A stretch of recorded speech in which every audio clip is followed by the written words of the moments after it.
بعض وہ روایات ہیں جن کی روح سے جماعت مخالفین ہمارے مذہب کے متعلق بات کرتے ہیں، اور یہ بیچارے ایک لحاظ سے دیکھا جائے تو یہ شیعوں کے ضد میں انہوں نے قرآن سے بھی ہاتھ اٹھایا، رسول اللہ صلی اللہ علیہ وآلہ وسلم کی رسالت سے بھی ہاتھ اٹھایا، اور ان کی سنت سے بھی محروم ہو گئے۔ ان کی جو نماز کا طریقہ ہے، جو وضو کا طریقہ ہے، جو عبادات کا طریقہ ہے، جو نکاح کا طریقہ ہے، جو طلاق کا طریقہ ہے، سب سے ہاتھ اٹھایا۔ کس کی ضد میں؟ شیعوں کی ضد میں آ کر۔ تو ان کو یہی کہتے ہیں کہ دیکھیں، ضد کرنے سے، حق کے مقابلے میں ضد کرنے سے صرف آپ ہی کا نقصان ہوتا ہے۔ اس سے پہلے جنہوں نے رسول اللہ صلی اللہ علیہ وآلہ وسلم کے سامنے ضد کیا، ابو جہل وغیرہ، انہوں نے ان کا ایک غرور تھا کہ ہم کیسے مان لیں کہ ہمارے آبا جو ہیں وہ کفر پہ مرے ہیں، وہ جہنم میں ہیں، اور ہمارا راستہ غلط ہے، اور ہم اطاعت کریں ان کی، اور جو ہمارے طریقے ہیں ان کو کیسے چھوڑ دیں؟ تو آئیے انکار کرتے ہیں، کہتے ہیں یہ جھوٹا آدمی۔ تو ان کے جماعت عمریہ کے علماء کو میں کہتا ہوں کہ تم جو ہے، اس سے پہلے بھی بہت سارے لوگ تھے آپ لوگوں کی طرح جنہوں نے حق کے سامنے آ کر ضد کیا، اور ضد کرنے سے وہ سیدھے جہنم چلے گئے۔ آپ بھی ضد کرتے جائیں، نقصان آپ ہی کا ہوگا، شیعوں کا اس میں نقصان نہیں ہوگا۔ عزیزو، ایک منٹ میں ایک چیز کو ٹھیک کروں پھر آپ خدمت میں حاضر ہوں۔ میں آپ کو کلپ دکھاتا ہوں جماعت عمریہ کے ایک عالم دین کا،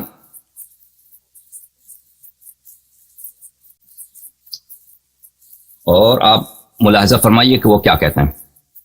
اس میں احتجاج کا مطلب انہوں نے اپنے دلائل لکھے ہوئے ہیں، دلائل فلاں چیز کے دلائل۔ تو یہ صفحہ نمبر 343 ہے، یہ حوالہ خود روافض کے لیے بندہ ہے، اور پھر یہ جو ان کے ساتھ اٹیچ ہوئے ان کے لیے بھی ہے۔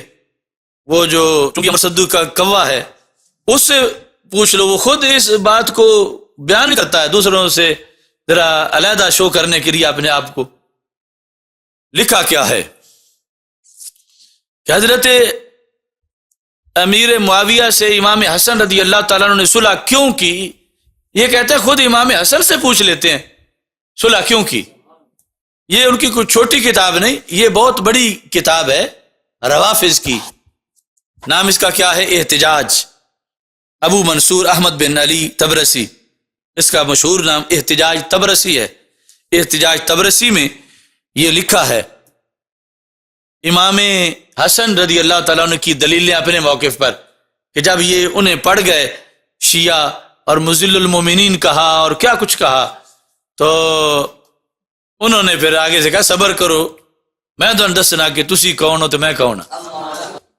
فقال ارا واللہ ان معاویہ رضی اللہ تعالیٰ عنہ خیر لی من ہؤلاء، فرمایا ان لوگوں کے مقابلے میں خدا کی قسم معاویہ میرے لیے اچھا ہے۔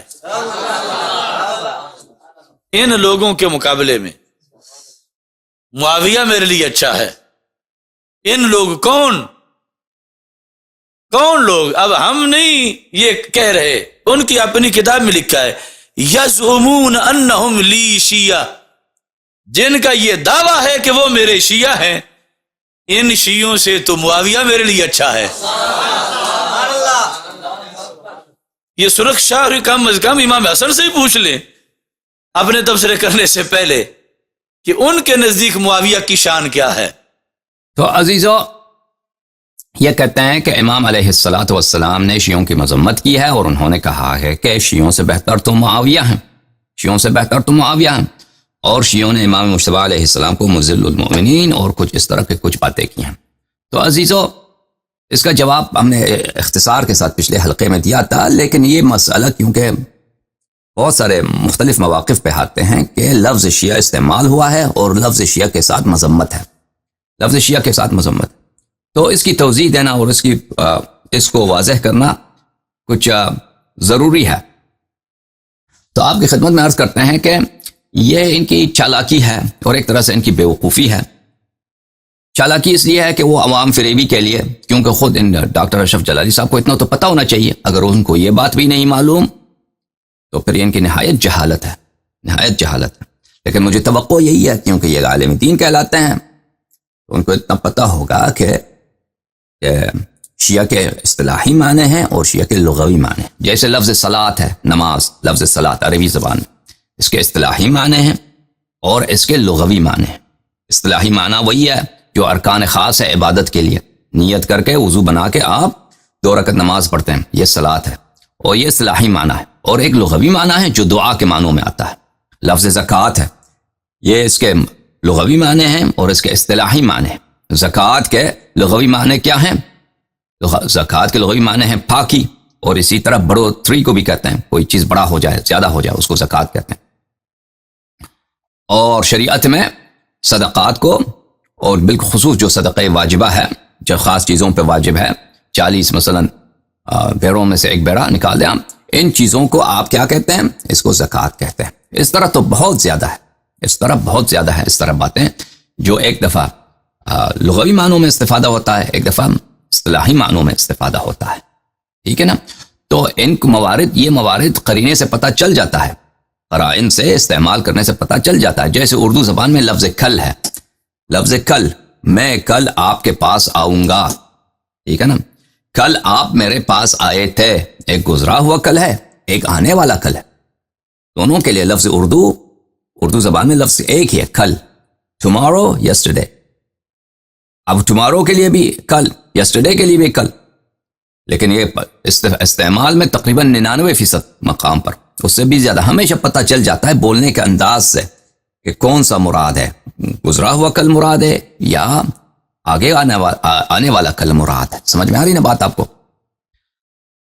مثلا میں ایک اور مثال دوں، پاکستان کا ایک وزیر اعظم رہا ہے، اس کا نام ہے عمران خان وزیر اعظم، مشہور آدمی ہے، ٹھیک ہے نا؟ اب پاکستان میں جیل میں بھی ایک بندہ مثلا فرض کرتے ہیں اس کا نام بھی عمران خان ہے، اس کو پھانسی ہو رہی ہے۔ اب اخبار میں کوئی شہ سرخی ڈال دے، بڑا ٹائٹل شہ سرخی لگا دے کہ عمران خان کو کل پھانسی ہوگی، اڈیالہ جیل میں عمران خان کو کل پھانسی ہوگی، تو لوگ کون بھائی، یہ وہ وزیر، یہ تو نہایت بیوقوفی ہوگی، لوگوں کو بیوقوف بنانے کے لیے، لوگوں کو بیوقوف بنانے والی بات ہوگی۔ جس شخص کو پھانسی دیا جا رہا ہے وہ اور عمران خان ہے، اور جو مشہور معروف پاکستان کا وزیر اعظم ہے وہ اور عمران خان ہے۔ وہ عمران خان جس کو پھانسی دیا جا رہا ہے اس کو کوئی جانتا بھی نہیں، کوئی اس کا پوچھتا بھی نہیں ہے، صرف اس کے گاؤں والے اس کو جانتے ہوں گے، ٹھیک ہے نا؟ اور جو وزیر اعظم ہے وہ اپنے گھر میں بیٹھا ہے، وہ اور ہے۔ اگر ایک لفظ کے مختلف معانی ہیں، یا ایک اصطلاحی معنی ہے، ایک لغوی معنی ہے، تو ان کو ایک معنوں میں لے کر عوام کے سامنے پیش کرنا یہ عوام کو بیوقوف کرنے والی بات ہے، عوام کو بیوقوف بنانے والی بات ہے، ٹھیک ہے نا؟ تو شیعہ کا جو ہے لفظ شیعہ، آج بھی عربی زبان میں لفظ شیعہ، اشیاء، اس کی جمع اشیاء، لغوی معنوں میں بہت استفادہ ہوتا ہے۔ اگر آپ اخبارات پڑھتے ہوں گے عربی زبان کے، تو فلانی شخص کے جو اشیاء ہیں، اتباع ہیں، اس کے حامی ہیں، انہوں نے یہ کہا، وہ یہ کریں گے، ٹھیک ہے نا؟ یہ ان معنوں میں آج بھی استفادہ ہوتا ہے، ایسا نہیں ہے کہ وہ استفادہ اس کا جو ہے ختم ہو چکا ہے۔ لفظ شیعہ کا پرانے زمانے میں بھی عربی زبان میں لغوی معنوں میں، لغوی معنی کیا ہے شیعہ کا؟ کسی کے ساتھی، کسی کے مخلص حامی، کسی شخص کے اتباع اور اس کے سپورٹرز، اس کو شیعہ کہتے ہیں۔ پرانے زمانے میں بھی عام استعمال تھا اس کا لغوی معنوں میں، اور آج بھی استعمال ہے لغوی معنوں میں، لیکن یہ جس طرح اس کا لغوی معنی ہے سپورٹرز، اس کا ایک اصطلاحی معنی بھی ہے۔ اصطلاحی معنی کیا ہے اس کا؟ کہ جو شخص اہل بیت طاہرین علیہم الصلاۃ والسلام کو رسول اللہ صلی اللہ علیہ وآلہ وسلم کے بعد بالنص امام مانتے ہیں، امیر المؤمنین علیہ السلام کو امام مانتے ہیں، ان کو شیعہ کہا جاتا ہے۔ اور باقی شیعہ فرقے تو سب منقرض ہو گئے ہیں، ان کا تاریخ، ویسے بھی تاریخ میں وہ کم تھے، بس وہ جو سب جب شیعہ کہا جاتا ہے اس سے مراد ہوتا ہے شیعہ جعفریہ اثنا عشریہ، امامیہ جو شیعہ ہیں وہ اسی سے مراد ہوتا ہے آج کل کے زمانے میں۔ ویسے اسماعیلیہ بھی شیعہ کہلاتے ہیں، زیدیہ بھی شیعہ کہلاتے ہیں، لیکن عام طور پر جو شیعہ بولا جاتا ہے عربی زبان میں، وہ فارسی زبان میں، اردو زبان میں، انگلش زبان میں، جب کہتے ہیں شیعہ تو اس سے مراد کیا ہوتا ہے؟ امامیہ اثنا عشریہ، جو 12 اماموں پہ یقین رکھتے ہیں۔ اب میرے عزیزو، میں آپ کے لیے عرض کروں، کیونکہ یہ کربلا کے واقعے میں بھی ایسا ہی ہے کہ وہاں پہ بھی کچھ ایسے روایات ہیں، خطبے ہیں کہ جن میں لفظ شیعہ ہے اور شیعہ کے ساتھ مذمت ہے. تو اس کا مطلب یہ نہیں ہے کہ وہ ان سے مراد وہ لوگ جو اہل بیت علیہ السلام کو منصوص بالامامہ مانتے ہیں ان کی مذمت ہے. یہ اس کے جو لغوی معنی ہیں اس معنوں میں استفادہ ہوا ہے. میں نے کل آپ کو کتاب العین دکھایا تھا کہ کتاب العین میں لفظ شیعہ کا جو لغوی معنی ہے وہ کیا ہے. ملاحظہ فرمائیے، یہ کتاب ہے، معاف کیجیے گا ایک منٹ، میں آپ کی خدمت میں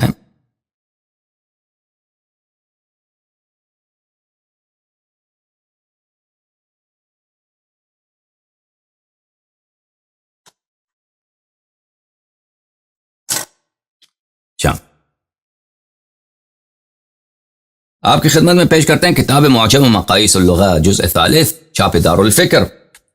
یہ کتاب ہے احمد بن فارس بن زکریا کی کتاب، جو سنت 395 میں ان کی وفات ہے. یہاں پہ لفظ شیعہ، اشیاء کس کو بولتے ہیں؟ صفحہ نمبر 235 میں، شیعہ الاعوان والانصار، کسی شخص کے اعوان و انصار کو اس کے کیا کہیں گے؟ اس کے شیعہ کہیں گے. المصباح المنیر فی غریب الشرح الکبیر للرافعی تعلیف الفیومی، چھاپ دار المعارف. یہاں پر لفظ شیعہ صفحہ نمبر 329 میں، الشیعہ الاتباع والانصار، شیعہ اتباع و انصار کو شیعہ کہتے ہیں. کل قوم اجتمعوا على امر فهم شیعہ، کوئی بھی جماعت کسی بات پہ اتفاق کریں تو اس کو شیعہ کہیں گے. وہ ایک پارٹی ہے، ایک گروہ. یہ کتاب ہے الشیعہ والتشیع، تالیف احسان الہی ظہیر، جو بہت بڑا کٹر دیوبندی وہابی تھا پاکستان میں. سنہ 1987 میں اس کو مارا تھا لوگوں نے. پتہ نہیں اب اس کو کس نے مارا ہے، مجھے نہیں معلوم، خود حکومت پاکستان نے مارا یا شیعوں نے مارا ہے یا اس کو جو ہے بریلویوں نے مارا ہے. بہرحال بریلویوں کی بڑی تکفیر کرتا تھا. الشیعہ والتشیع احسان الہی ظہیر کی کتاب ہے، اور یہ شیعوں کے خلاف اس نے بہت ساری کتابیں لکھی ہیں. 1995 میں یہ کتاب ریاض سعودی عرب میں چھپی ہے. ملاحظہ فرمائیے، ان لفظة الشیعہ لا تطلق الا على اتباع الرجل وانصاره. لفظ شیعہ کا اطلاق کس پہ ہوتا ہے؟ اس کا اطلاق صرف کسی شخص کے اتباع پہ ہوتا ہے اور انصار پہ ہوتا ہے. فلان من شیعۃ فلان ای من یہوون ہواہ، فلانے کا شیعہ ہے، فلانے کا شیعہ ہے، فلانے کے شیعوں میں سے ہے. اس کا مطلب کیا ہے؟ یعنی اس کا ہوادار ہے، اس کا حامی ہے. اچھا، وَكُلُّ مَنْ عَاوَنَ إِنسَانًا وَتَحَزَّبَ لَهُ فَهُوَ شِيعَةٌ لَهُ. جب بھی کوئی شخص کسی شخص کی معاونت کرتا ہے اور اس کے لیے اس کے پارٹی میں شامل ہو جاتا ہے، اس کے حزب میں شامل ہو جاتا ہے، تو پھر وہ اس کا شیعہ ہے. وَأَصْلُهُ مِنَ الْمُشَايَعَةِ وَهِيَ الْمُطَاوَعَةُ وَالْمُتَابَعَةُ. وہ اس کے اصل ہے مشایعت سے، مشایعت کرنا یعنی ساتھ دینا، بات سننا اور کسی شخص کی سپورٹ کرنا. پھر وہ کہتا ہے فلم يكن استعمال هذه اللفظة في العصر الأول من الإسلام إلا في معناها الأصلي والحقيقي. کہتے ہیں صدر اول میں اس کا استعمال جو تھا صرف اس کے اصلی اور حقیقی معنوں میں ہوتا تھا، یعنی لغوی معنوں میں ہوتا تھا. یہ خود کون کہتا ہے؟ احسان الہی ظہیر کہتا ہے.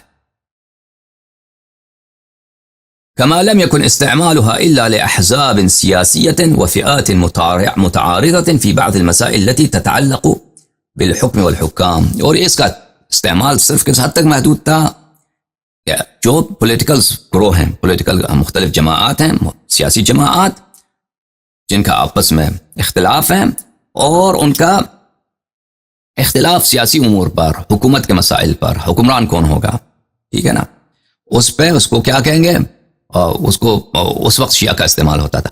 لیکن اس کا یہ جملہ صحیح نہیں ہے کہ استعمال منحصر ہے لغوی معنوں پر اور صرف سیاسی امور کے اختلاف پر. ہم اس سے اتفاق نہیں کرتے. کیوں؟ پہلی بات تو یہ ہے کہ احسان الہی ظہیر صاحب، آپ نے سب کتابوں کو دیکھا ہے کہ اس زمانے میں استعمال نہیں ہوتا تھا کسی اور معنوں میں. آپ کہہ سکتے ہیں کہ یہ لغوی معنوں میں استعمال ہوتا تھا، ہم مانتے ہیں، لیکن کسی اور معنوں میں کہ بغیر سیاسی کے، یعنی وہ شخص جو سیاست کے علاوہ اہل بیت علیہم الصلوۃ والسلام کو اپنا امام مانے ان کے لیے لفظ شیعہ استعمال کیا گیا ہو سیاسی جھگڑے کے بغیر، یہ آپ کہتے ہیں کہ یہ نہیں ہے، ہم اس بات کو نہیں مانتے، کیونکہ ہمارے پاس شواہد بہت ہیں، حدیث بہت ہیں، روایات بہت ہیں، آپ کے اپنے کتب میں سے ہیں۔ اچھا، کہتے ہیں کہ اس کا استعمال جو ہے، اس لفظ کا استعمال شائع ہو گیا، یعنی بہت زیادہ پھیل گیا، پہلے بھی تھا لیکن اس وقت زیادہ پھیل گیا۔ کس وقت؟ اختلاف جب ہوا معاویہ کا امیر المؤمنین علیہ السلام کے ساتھ عثمان کے قتل کے بعد مقتل عثمان، تو اس وقت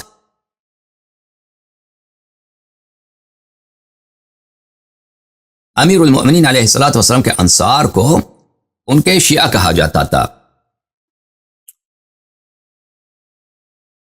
اچھا، اس کے اگلے سے پھر ملاحظہ فرمائی، وہاں پہ میں بالمناسبہ یہاں پہ کہتا ہوں صفحہ نمبر 14 میں، وقالوا بمثل هذه المقولة لأبي الدرداء ولأبي أمامة المبعوثين أيضا من قبل علي اذهبا إليه فقولا، کہتا ہے کہ ابو الدرداء اور ابو امامہ جب امیر المؤمنین علیہ السلام کے لشکر میں معاویہ کی جانب سے مبعوث ہو گئے تو پیغام لے کے آئے تھے، تو ان کا جواب دے دیا، لشکر والوں نے یہ جواب دے دیا کہ چلو فَلْيَقُدْنَا مِنْ قَتَلَةِ عثمان، معاویہ سے کہہ دو کہ ہم سب عثمان کے قاتل ہیں، عثمان کے قاتل تمہیں چاہیے، ہم پورا فوج عثمان کے قاتل، آؤ ہم سے بدلہ لے لو۔ تو فوجیوں نے کس سے کہا؟ ابو درداء سے کہا۔ تو ابو درداء کے وفات کے متعلق وہ صفین میں موجود تھا، جو نقل قول ہے کہ وہ کہتے ہیں کتاب سلیم جھوٹ ہے، اس لیے کہ ابو درداء پہلے سے مرا تھا۔ وہ کس کی روایت ہے؟ وہ واقدی کی روایت ہے، اور وہ ضعیف ہے۔ ایک اور بھی روایت ہے، دونوں ضعیف ہیں، بلکہ ان کے اپنے کتب میں موجود ہے، یہ البدایہ والنہایہ وغیرہ سب بہت ساری کتب میں موجود ہے کہ ابو درداء کو معاویہ نے اپنا ایلچی بنا کے بھیجا تھا، اور احسان اللہ ظہیر نے بھی اس کا ذکر کیا۔ اچھا، یہ کتاب ہے الفتنۃ الکبریٰ علی و بنوہ سلام اللہ علیہم، تالیف طہ حسین۔ ڈاکٹر طہ حسین بہت مشہور محقق ہے مصر کا، تھا، اور سنہ 1920 1914 اس طرح اس کی ولادت ہے، اب مر گیا ہوگا۔ اس کی کتابیں بہت ہیں، اور وہ بہت بڑا اس کی اسلامی موضوعات پر، عرب کے تاریخی موضوعات پر، اور اسی طرح اس کے کالمز جو ہوتے تھے 1970 کے دہائی میں، 80 کے دہائی میں، مختلف سیاسی امور کے تجزیہ کے لیے بہت معروف ہوتا تھا عرب زبان میں۔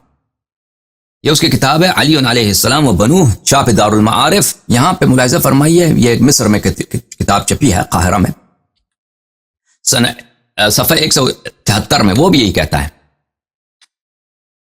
کہ عصر اول میں معنی کلمت الشیعہ ایام علی هو نفس معناها اللغوی القدیم الذي جاء في القرآن۔ کہتا ہے امیر المؤمنین علیہ السلام کے زمانے میں لفظ شیعہ کا استعمال کس میں ہوتا تھا؟ لغوی معنوں میں استعمال ہوتا تھا۔ لغوی معنی یعنی انصار، اس کے ہوادار، اس کے حامی، ٹھیک ہے نا۔ اور یہ جو شیعہ اصطلاح آج قائم ہے کہ ہم شیعہ کس کو کہتے ہیں؟ شیعہ کہتے ہیں اس شخص کو جو اہل بیت علیہ السلام کے نہ صرف حامی ہے بلکہ حمایت کے ساتھ ساتھ ان کو کیا مانتا ہے؟ ان کو اللہ کی جانب سے منصوص بالوصایہ اور مخصوص بالامامہ مانتے ہیں۔ تو کہتے ہیں کہ نہیں، اس زمانے میں صرف استعمال یہی ہوتا تھا، ہم نہیں مانتے کہ استعمال منحصر تھا، لیکن یہ استعمال شائع تھا، ہم یہ مانتے ہیں، کیونکہ ان کا غرض ہے، احسان الہی ظہیر کا غرض یہ ہے، اور ڈاکٹر طہ کا بھی یہی غرض یہ ہے کہ یہ کہتے ہیں شیعہ پہلے نہیں تھے، یہ شیعہ قوم بعد میں بنے ہیں، یہ بعد میں لوگوں نے جھوٹ بنایا کہ امیر المؤمنین علیہ السلام امام برحق ہے۔ تو یہ بات ان کی غلط ہے، لیکن یہ جملہ ان کا درست ہے کہ عصر اول میں لفظ شیعہ کا استعمال لغوی معنوں میں بہت ہوتا تھا۔ پھر وہ آگے جا کر صفحہ نمبر 174 میں فرماتے ہیں، کہتے ہیں کہ جب وليس أدل على ذلك من نفس الصحيفة التي كتب للتحكيم بعد رفع المصاحف في الصفين فقد جاء في هذه الصحيفة، جو تحکیم کے لیے صفین میں معاویہ اور سید المسلمین سلام اللہ علیہ کے ایلچیوں کے درمیان جو تحکیم کا جو معاہدہ لکھا گیا تھا، وہ کہتے ہیں اس میں سب سے ہمارا دلیل وہی ہے، سب سے بڑا دلیل۔ اس میں کیا لفظ ہے؟ اس میں لفظ یہ ہے، هذا ما تقاضى عليه، یہ وہ معاہدہ ہے جس پہ اتفاق کرتے ہیں اور حکم کرتے ہیں کون؟ علی ابن ابی طالب علیہ السلام ومعاویہ ابن ابی سفیان لعنت اللہ علیہما۔ قاضى علي على أهل العراق ومن كان من شيعتهم من المسلمين والمؤمنين والمسلمين، امیر المؤمنین علیہ السلام اسی معاہدے کے متن کا حکم دیتے ہیں کن پر؟ اہل عراق پر، اور عراق میں جو ان کے شیعہ ہیں یعنی سپورٹرز ہیں مسلمانوں اور مسلمین میں سے، اور معاویہ یہی حکم کریں گے اہل شام پر، ومن کان من شیعته من المؤمنین والمسلمین، اور جو معاویہ کے شیعہ ہیں یعنی معاویہ کے سپورٹرز ہیں شام میں، ٹھیک ہے نا؟ تو معاویہ کے لیے بھی لفظ ہے، اس کے سپورٹرز کے لیے بھی لفظ شیعہ آیا ہے۔ اور کل میں نے آپ کو دکھایا تاریخ طبری سے کہ کیسے تاریخ طبری میں، اور اس میں بہت زیادہ ہے کہ قیس ابن سعد ابن عبادہ کو کیا کہتا ہے؟ معاویہ کہتا ہے کہ یہ میرا شیعہ ہے۔ یہ ملاحظہ فرمائی تاریخ طبری جزء رابع چاپ دار المعارف بمصر صفحہ نمبر 552 میں۔ مصر میں امیر المؤمنین علیہ السلام کا گورنر کون تھا؟ قیس ابن سعد ابن عبادہ۔ معاویہ نے اس کو بہت کوشش کی کہ اس کو پیسے دے کر اپنے ساتھ ملا دے، قیس نے نہیں مانا۔ قیس بہت بہادر آدمی تھا اور بہت مخلص آدمی تھا، اس نے لعنت کی، کہا تو یہودی کا بچہ ہے، تو کبھی مسلمان ہی نہیں ہوا، میں تیرے ساتھ مل جاؤں۔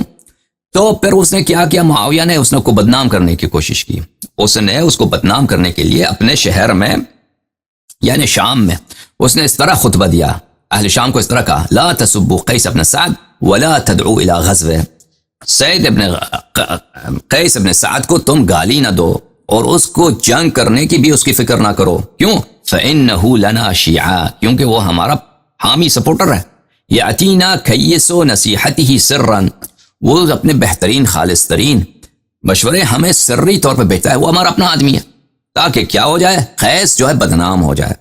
اور یہ خبر جب معاویہ اپنے سپورٹرز کے درمیان وہاں پہ تقریر کرتا ہے، خطبہ دیتا ہے، تو اس کی خبر لازمی بات ہے عراق کو پہنچ جاتا ہے، شام مصر کو پہنچ جاتا ہے، وہ امیر المؤمنین علیہ السلام کے چاہنے والوں تک پہنچتا ہے، اور معاویہ کے جو مخالفین ہیں ان تک پہنچ جاتا ہے۔ تو پھر وہ کیا کہیں گے کہ معاویہ نے تو کہا یہ ہمارا سپورٹر ہے۔ اس شیطنت سے، معاویہ کے اس شیطانی عمل سے وہ جو ہے معاویہ کے مخالفین قیس سے بدگمان ہو جائیں گے۔ پھر معاویہ کیا کہتا ہے؟ وَهَمَمْتُ، قال معاویہ نے کہا، وَهَمَمْتُ أَنْ أَكْتُبَ بِذَلِكَ إِلَى شِيعَةِ مِنَ الْأَهْلِ الْعِرَاقِ، میں اس کو اپنے سپورٹرز عراق کو بھی لکھ دوں گا، میرے آپ سپورٹر جو عراق میں ہیں ان کو بھی میں یہی کہہ دوں گا، لیٹرز لکھ دوں گا، بہت سارے خطوط لکھ دوں گا کہ قیس ابن سعد ہمارا آدمی ہے۔ تو یہ خبر عراق میں بھی پھیل جائے گا اور لوگ اس کو گالی دینا شروع کر دیں گے۔ بہرحال اس طرح بہت ہے تاریخ طبری وغیرہ میں مختلف مقامات پر۔ یہاں پہ ایک جملہ ہم نے دیکھا عزیزو کہ احسان الہی ظہیر، یا دوسرے کہتے ہیں کہ لفظ شیعہ کا استعمال جو ہے صدر اول میں صرف سیاسی امور پر، سیاسی احزاب پر ہوا ہے، سیاسی احزاب پر ہوا ہے، اور وہ طائفہ جو ائمہ طاہرین علیہ السلام کو مذہبی طور پر امام مانتے ہیں، نہ صرف سیاست سے دور ہو کر احکام دین میں، عقائد میں مرجع اور امام اور پیشوا کس کو مانتے ہیں؟ اہل بیت علیہ السلام کو مانتے ہیں۔ اس معنوں میں استفادہ نہیں ہوا ہے، تو یہ معنی غلط ہے، یہ معنی غلط ہے۔ اس کی دلائل کئی ایک ہیں، خود رسول اللہ صلی اللہ علیہ وآلہ وسلم کے متواتر احادیث ہیں۔ ملاحظہ فرمائیے، یہ کتاب المعجم الاوسط الجزء الرابع چاپ دار الحرمین اتباعۃ والنشر، کتاب چھپی ہے سنہ 1995 میں، سلیمان ابن قاسم، کیا نام ہے اس کا؟ سلیمان ابن احمد، ابو القاسم اس کا کنیہ ہے، سلیمان ابن احمد الطبرانی کی معروف و مشہور کتاب المعجم الاوسط۔ یہاں پہ ملاحظہ فرمائی صفحہ نمبر 187 میں، حدیث رقم 3934 میں ابو الطفیل روایت کرتے ہیں عبداللہ ابن نجی سے کہ ان علیاً اتی یوم البصرة بذهب اتي یوم البصرة بذهب او فضة، جنگ جمل میں جب فتح ہو گیا سید المسلمین سلام اللہ علیہ کو، اور عائشہ کا لشکر بری طرح نابود ہو گئے، سب قتل ہو گئے، طلحہ مقتول، زبیر مقتول، دونوں قتل ہو گئے، عائشہ اسیر بن گئی، اور ذلیل ہو کے وہ وہاں پہ گرج میں جا کے وہاں پہ رو رہی تھی، ندبہ کر رہی تھی، نوحہ کر رہی تھی۔ اس کے وقائع بہت زیادہ ہیں۔ اچھا، اور یہ جو مشہور کر دیا ان لوگوں نے کہ امیر المؤمنین علیہ السلام نے جنگ جمل کے بعد عائشہ کی انہوں نے عزت کی، یہ ایک جھوٹی بات ہے، کوئی عزت نہیں کی امیر المؤمنین علیہ السلام، بلکہ مصنف ابن ابی شیبہ میں روایت ہے کہ امیر المؤمنین علیہ السلام نے عائشہ سے کہا کہ واپس چلی جاؤ مدینہ، تمہیں آنے کا حق نہیں تھا، اللہ نے تو حکم دیا ہے وَقَرْنَ فِي بُيُوتِكُنَّ، اپنے گھر میں رہو، تم گھر سے آئے نکل گئی ہو، تم نے اللہ کی مخالفت کی ہے، واپس چلی جاؤ۔ اس نے کہا میں نہیں جاتی، کہتا نہیں جاتی، پیغام دے دیا کہ تو اگر نہیں چاہے تو میں، اب میں بھول گیا وہ مصنف ابن شیبہ کے 8ویں جلد میں جو دارالفکر کی چھپا ہے، ایک کی چاپ ہے، اس میں موجود ہے کہ میں بنی وائل زہرم قبیلے کے عورتوں کو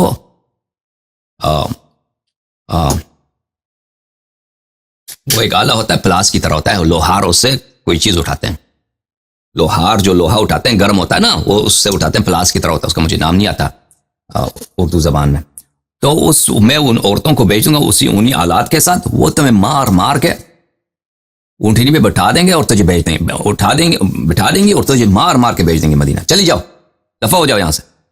تو اس طرح زبردست یہ نہیں جاتی، اس کا دل کرتا تھا کہ مزید فتنے کروں میں ادھر بس عراق میں رہ کر،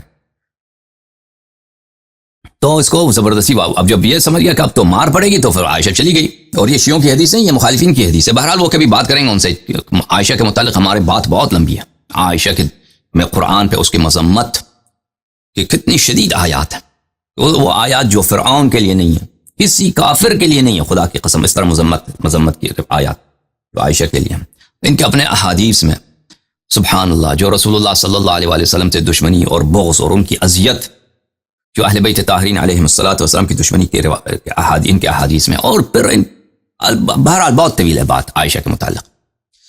تو جنگ جمل کے بعد وہاں پہ امیر المؤمنین علیہ السلام کو وہاں پہ خزانے بہت ملے، ذهب اور فضہ، سونے اور چاندی کے، فناکتہ، امیر المؤمنین علیہ السلام نے ان کو پھینک دیا، ان کی طرف توجہ نہیں دی، پھینک دی، وقال، فرمایا، ابیضی واسفری، تو سفید چمک، ابیضی چاندی سے بات ہو رہی ہے، چاندی تو جو ہے سفیدی کے ساتھ چمک لے، سونا سے کہا اسفری، تو جو ہے زردی کے ساتھ پیلے رنگ میں چمک دے، وغری غیری، اور تم میرے سوا کسی اور کو دھوکہ دے دو، تم جس رنگ میں بھی چمک جاؤ، سفیدی میں سفید رنگ میں چمک جاؤ چاندی، زرد رنگ میں پیلے رنگ میں چمک جاؤ، گولڈن کلر میں چمک جاؤ سونا، لیکن مجھے میرے سوا کسی اور کو تم دھوکہ دے سکتے ہو، میں تیرا فریب نہیں کہوں گا، اے سونا اے چاندی۔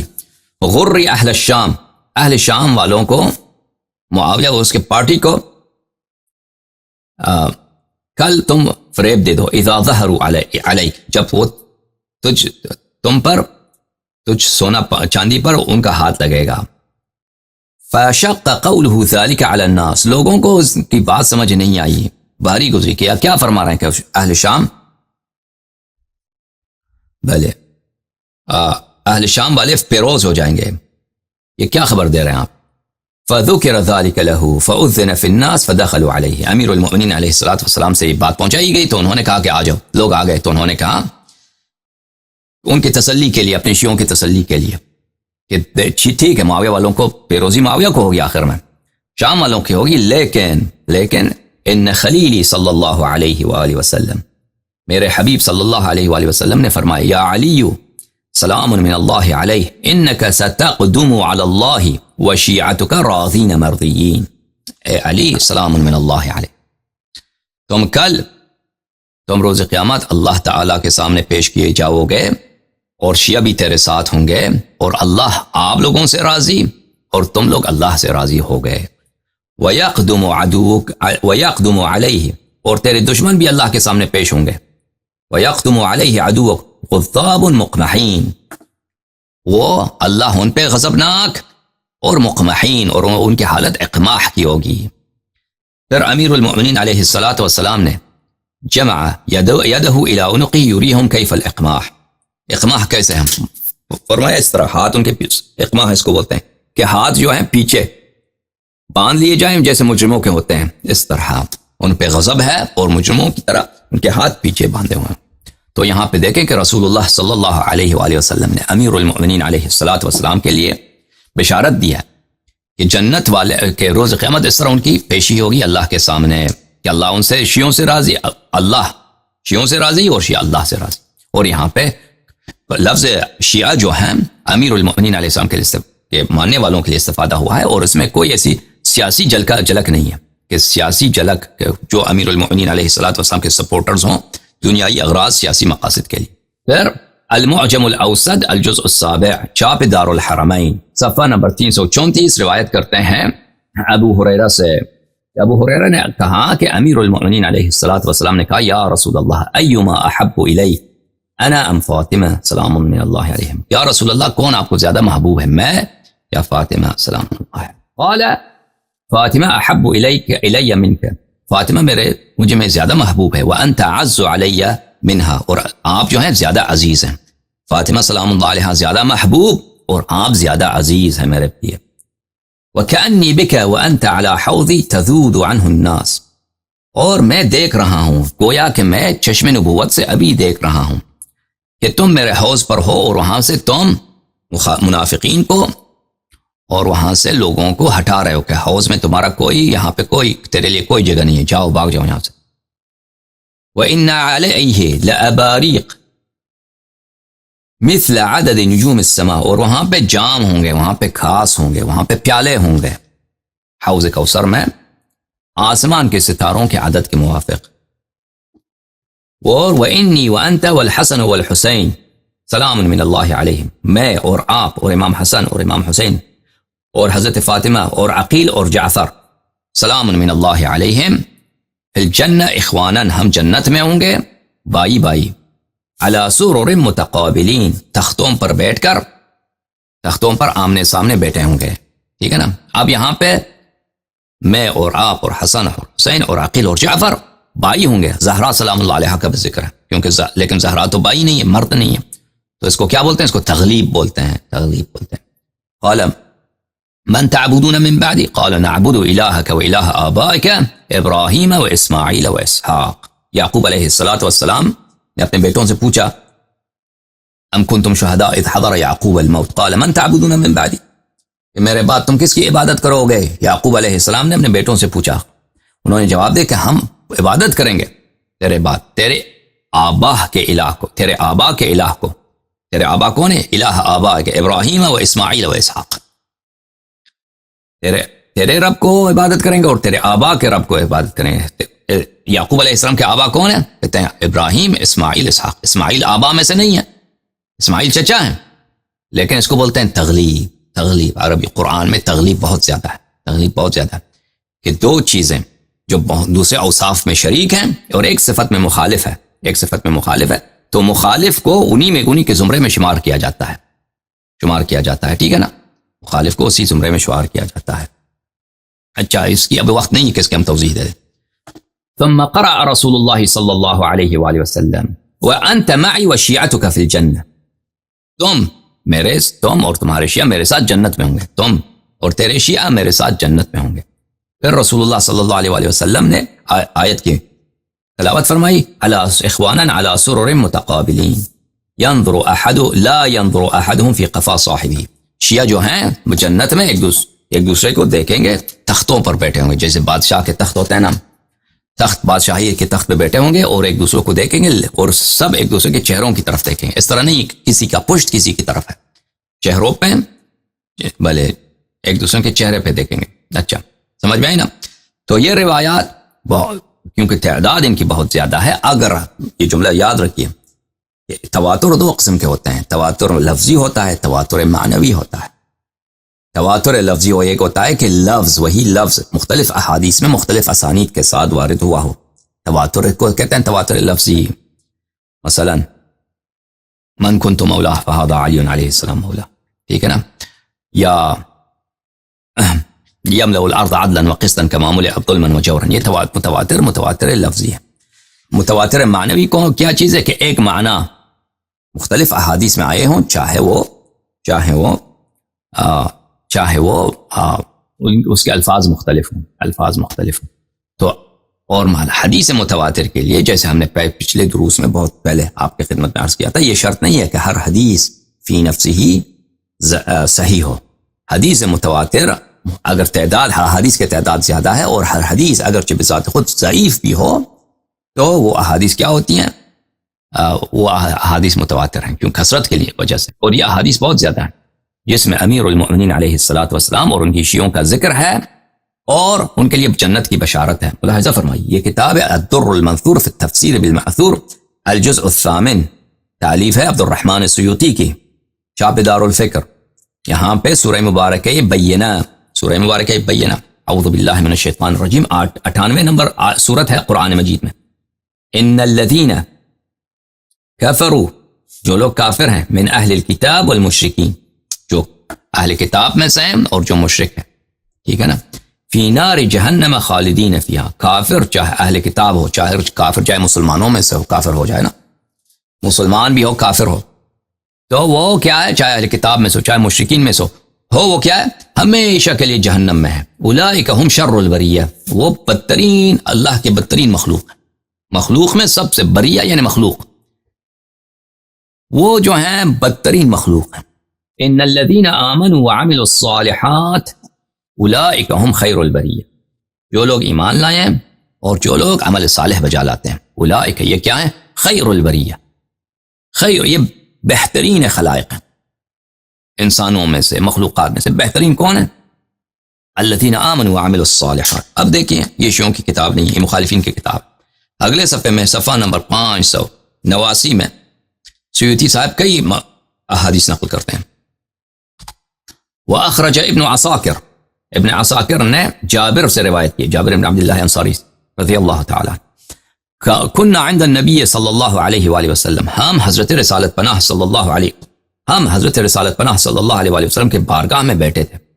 فَأَقْبَلَ عَلِيٌّ، کہ اس وقت جلوگر ہوئے کون، سید المسلمین امیر المؤمنین علیہ السلام تشریف لائے۔ فقال النبی، تو اس وقت رسالت پناہ صلی اللہ علیہ وآلہ وسلم نے فرمایا، والذی نفسی بیدہ، اس اللہ کی قسم جس کے جان میں میری، جس کے ہاتھ میں میری جان ہے، میری جان میری زندگی کس کے ہاتھ میں ہے، اللہ کے ہاتھ میں، اسی اللہ کی قسم، ان ھذا وشیعتہ لہم الفائزون یوم القیامہ، یہی شخص جو آ رہے ہیں، یہی سردار، یہی سید، یہی پیشوا جو تشریف لا رہے ہیں، وشیعتہ، اور اس کے شیعہ، لہم الفائزون، لہم یہ جو ہے لہم، لام تاکید کے لیے، ہم ضمیر فصل ہے، یہ کس کے لیے آتا ہے ضمیر فصل، یہ ضمیر فصل آتا ہے انحصار بیان کرنے کے لیے، حصر بیان کرنے کے لیے، کہ صرف اور صرف اللہ اکبر، قل هو اللہ احد، اللہ احد اگر کہتا، اللہ احد اگر کہتا نا، قل اللہ احد کافی تھا، هو اللہ احد، صرف اور صرف اللہ یگانہ ہے، وہ ایک جس کا دو ہو ہی نہیں سکتا، ہر لحاظ سے ایک ہے، نہ اس کے داخلی اجزاء ہے، نہ وہ مرکب ہے، نہ اس کا ثانی ہے، نہ اس کا ثانی ہو سکتا ہے، ٹھیک ہے نا، یہ صرف اور صرف منحصر کس میں، هو اللہ احد۔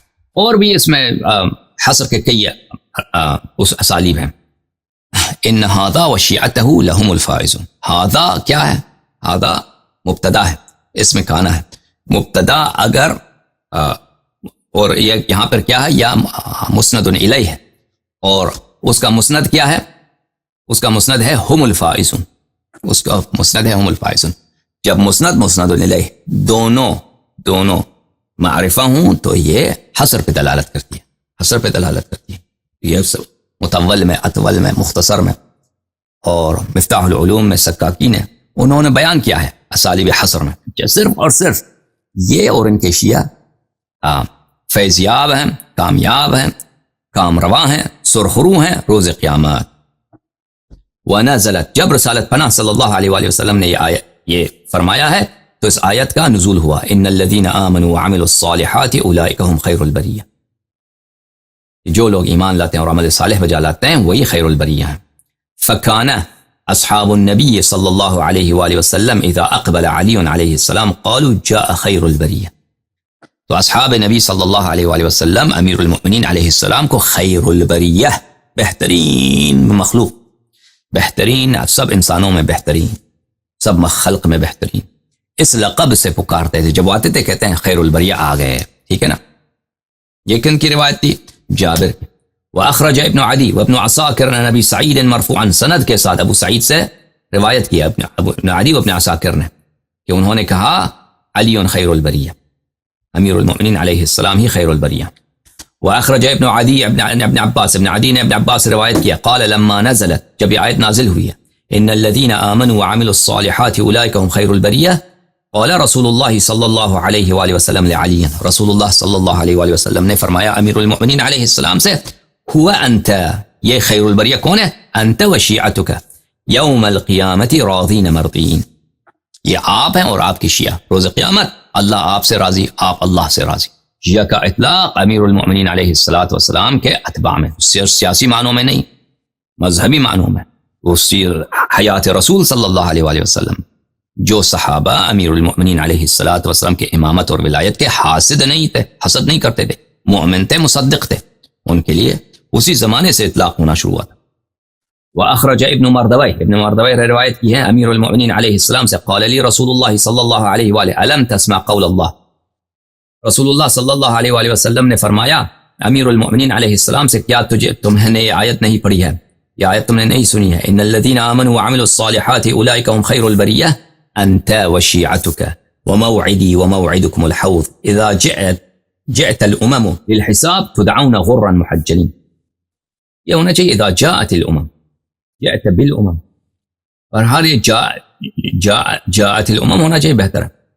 یہ انت وشیعتک وموعدی وموعدکم الحوض، یا جیعت ہونا چاہیے، جیعت.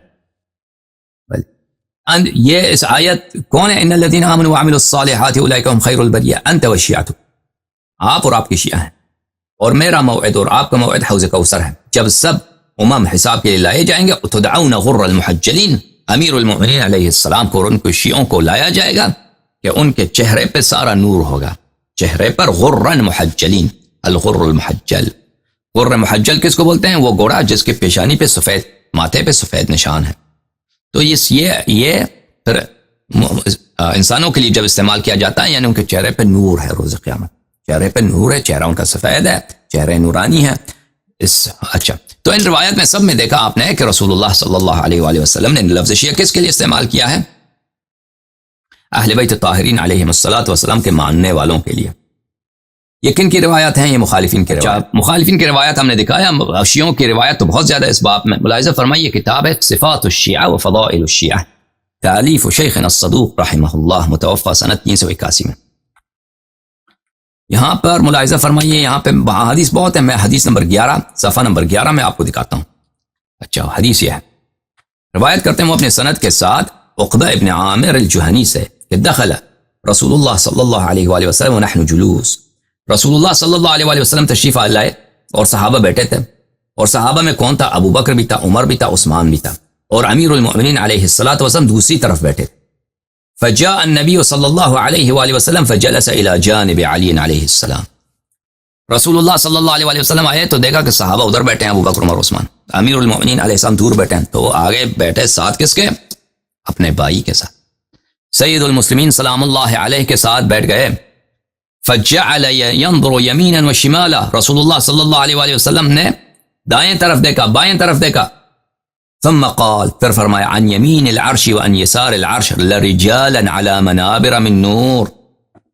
فرمایا کہ عرش کے دائیں طرف، عرش کے بائیں طرف، عرش کے دائیں طرف، عرش کے بائیں طرف مومن ہیں جو نور کے ممبروں پہ تشریف فرما ہوں گے.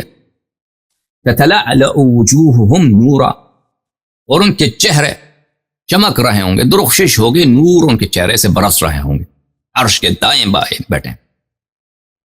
قال فقام ابو بکر، ابو بکر کو سنائی دے بھائی بڑی بات ہے، وہ کھڑا ہو گیا، بھائی کھڑا ہو گیا، وہ دور بیٹھا تھا نا. وقال بأبي انت وامي یا رسول اللہ انا منهم صلی اللہ علیہ وآلہ وسلم، کہا کہ میرے باپ آپ پہ فدا یا رسول اللہ، میں تو آپ کو بڑا چاہنے والا ہوں، آپ کو تو پتہ ہے غار میں بھی میں ہی تھا، ٹھیک ہے، بیٹی بھی آپ کو دیا، ٹھیک ہے، میں بھی انہی میں سے ہوں، مجھے بھی بشارت دینا. رسول اللہ صلی اللہ علیہ وآلہ وسلم نے فرمایا قال اجلس، فرمایا کہ بیٹھو، بیٹھ جاؤ، بیٹھو بیٹھو بیٹھو. ثم قال الیہ عمر فقال مثل ذلك فقال له اجلس، پھر عمر کھڑا ہو گیا، یا رسول اللہ میں بھی تو صحابی ہوں، ہمیں بھی بشارت دینا، ہمیں بھی بشارت دیں کہ ہم بھی انہی میں سے ہیں، عرش میں کے ساتھ ہمیں بھی جگہ مل جائے گا، ممبر پہ بیٹھے، ہمارے بھی چہرے سے نور نکلے، ہم بھی صحابی ہیں، سسر بھی ہیں. تو رسول اللہ صلی اللہ علیہ وآلہ وسلم نے عمر سے بھی کہا کہ بیٹھ بیٹھ. جب عبداللہ ابن مسعود نے یہ دیکھا کہ رسول اللہ صلی اللہ علیہ وآلہ وسلم نے ان دونوں سے کیا کہا، قام حتى استوى قائما على قدميه، عبداللہ ابن مسعود اپنے پیروں پہ کھڑے ہو گئے. انہوں نے عرض کیا بأبي انت وامي یا رسول اللہ صفهم لنا نعرفهم بصفتهم، صفهم لنا نعرفهم بصفتهم یا رسول اللہ صلی اللہ علیہ وآلہ وسلم. ہمیں معرفت دے دیں ان کی صفت، ان کی وصف بیان کریں وہ کون ہے تاکہ ہمیں ان کو پہچان لیں. یمین عرش اور یسار عرش میں منابر نور پہ بیٹھے ہیں، ان کے چہروں سے نور درخشش کر رہی ہوگی. قال فضرب على منكب علی علیہ السلام. رسول اللہ صلی اللہ علیہ وآلہ وسلم نے اپنا ہاتھ، بھائی ساتھ بیٹھے تھے، امیر المؤمنین علیہ السلام کے کاندھے پر ہاتھ مارا اور فرمایا ثم قال هذا وشيعته هم الفائزون. فرمایا کہ هم الفائزون، ٹھیک ہے نا، ضمیر فصل حصر پہ دلالت کرتی ہے، تو ترجمہ صحیح کریں، صرف اور صرف یہ اور ان کے شیعہ، صرف اور صرف یہ اور ان کے شیعہ وہ اہل فوز ہیں روز قیامت، اہل فوز ہیں روز قیامت. آپ کی خدمت میں کیا عرض کیا؟ خدمت میں عرض کیا کہ لفظ شیعہ کے اصطلاحی معنی ہیں اور لفظ شیعہ کے لغوی معنی ہیں. لفظ شیعہ کے اصطلاحی معنی ہیں کہ اہل بیت علیہم الصلوۃ والسلام کو امام ماننے والے. لفظ شیعہ کے لغوی معنی ہے کہ سپورٹرز، اور یہ سپورٹرز معاویہ کے بھی ہو سکتے ہیں، یہ سپورٹرز کسی بھی شخص کے ہو سکتے ہیں، ٹھیک ہے نا. اور سپورٹرز کا مقصد یہ نہیں ہے کہ کوئی شخص اگر اہل بیت علیہ السلام کا سپورٹ کرنے والا ہے، حامی ہے، تو وہ ان کو امام بھی مانتا ہے. اور اس لفظ کا لغوی معنوں میں استفادہ عربی زبان میں بہت ہے، ٹھیک ہے نا. اور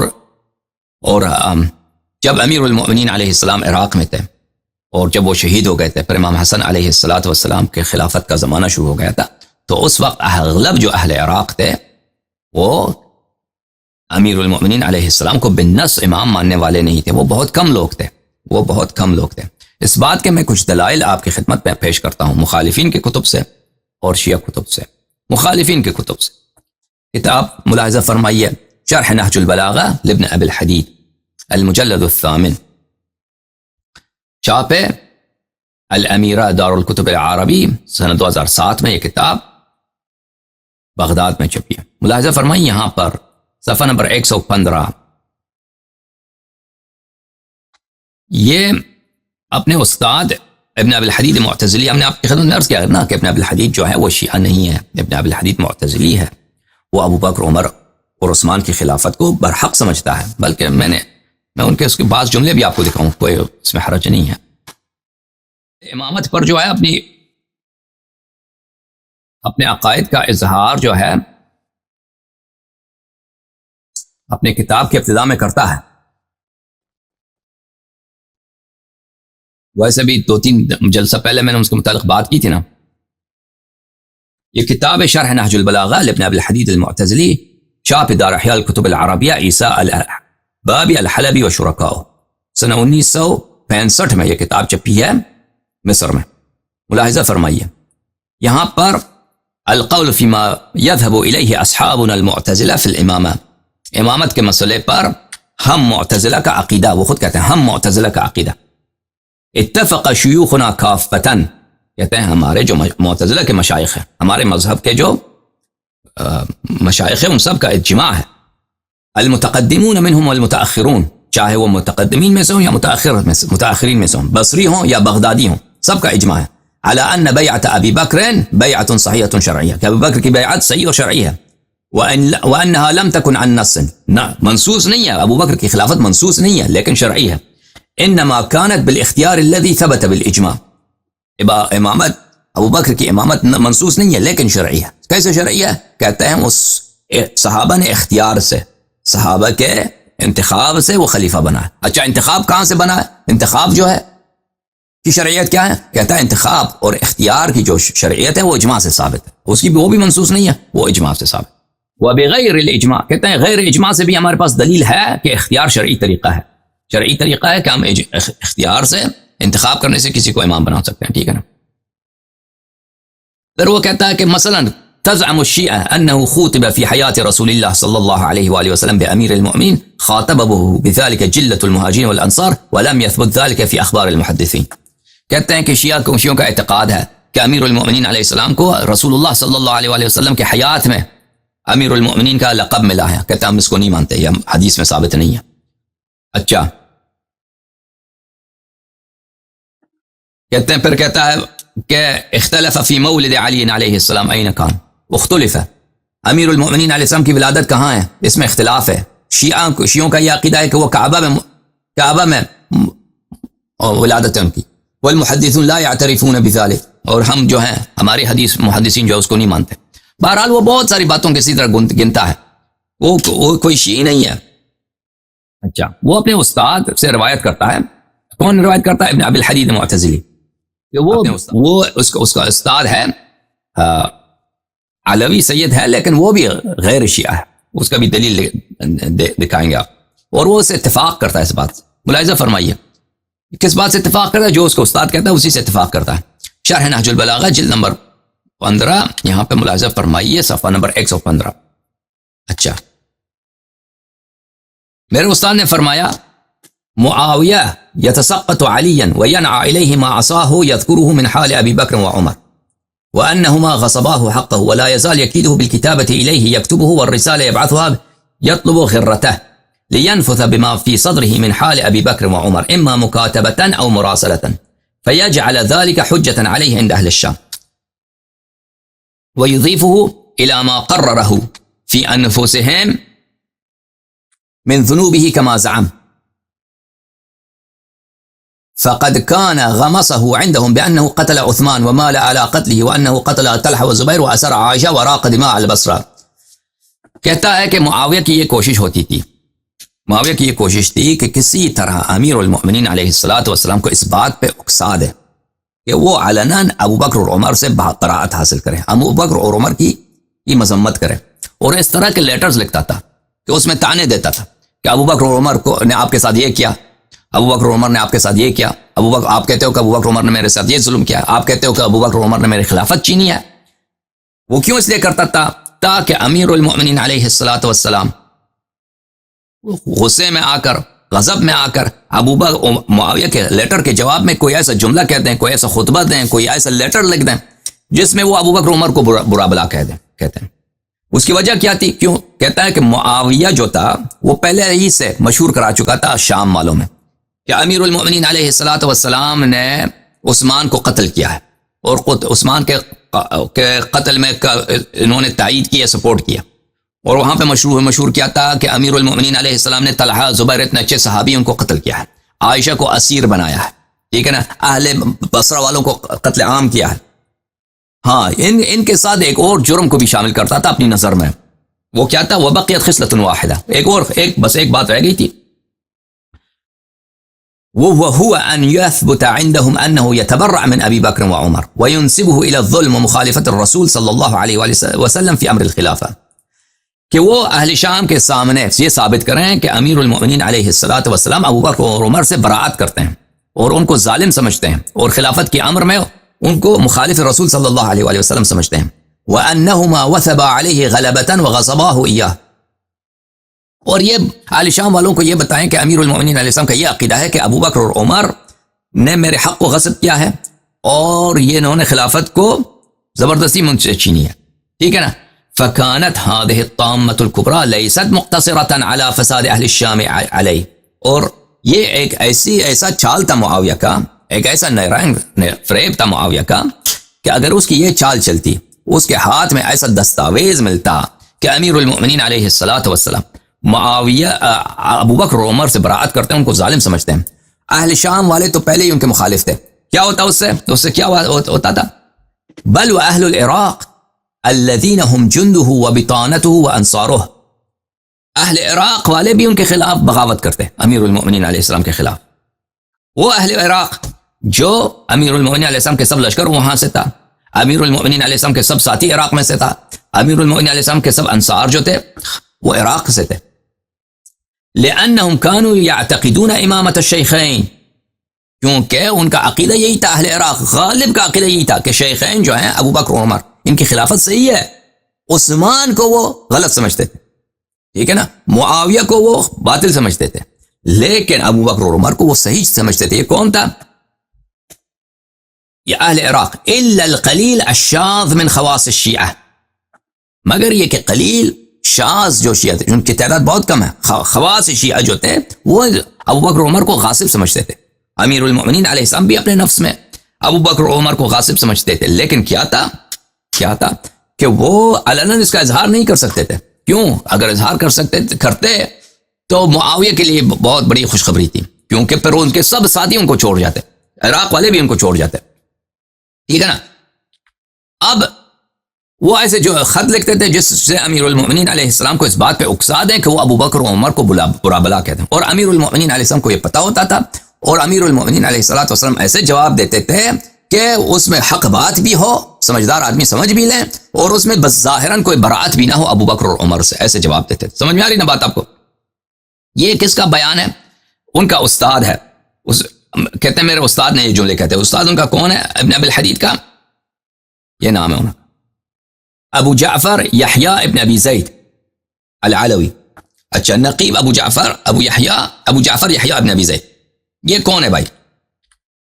یہ کتاب تاریخ الاسلام و وفیات المشاہیر والاعلام تالیف الذہبی، چاپ دار الکتب العربی.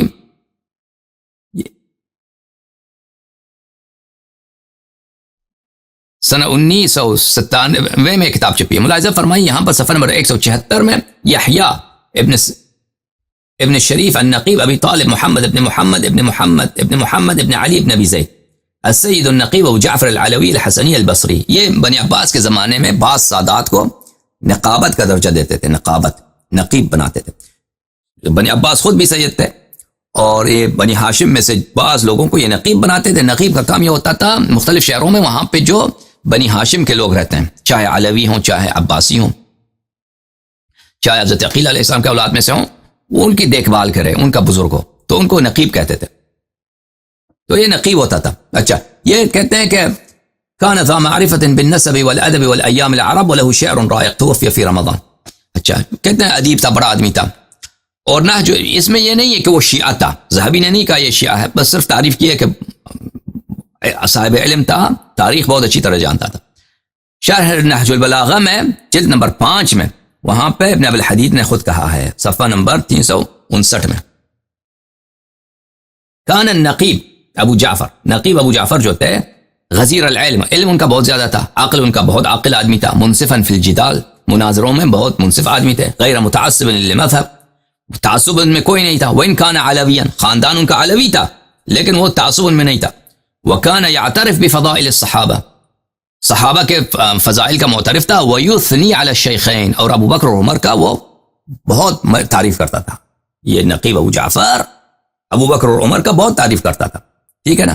وَيَقُول، اور کہتا تھا إِنَّهُمَا مَهَّدَا دِينَ الْإِسْلام، ان دونوں نے دین اسلام کی جو ہے بہت تقویت کی ہے. نستجیر باللہ.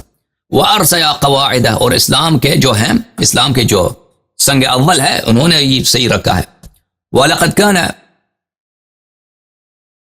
شدید الاضطراب فی حیات رسول اللہ صلی اللہ علیہ وآلہ، اسلام جو تھا رسول اللہ صلی اللہ علیہ وآلہ وسلم کی زندگی میں بہت کمزور تھا. ابو بکر اور عمر نے اس کو نستجیر باللہ مضبوط بنایا.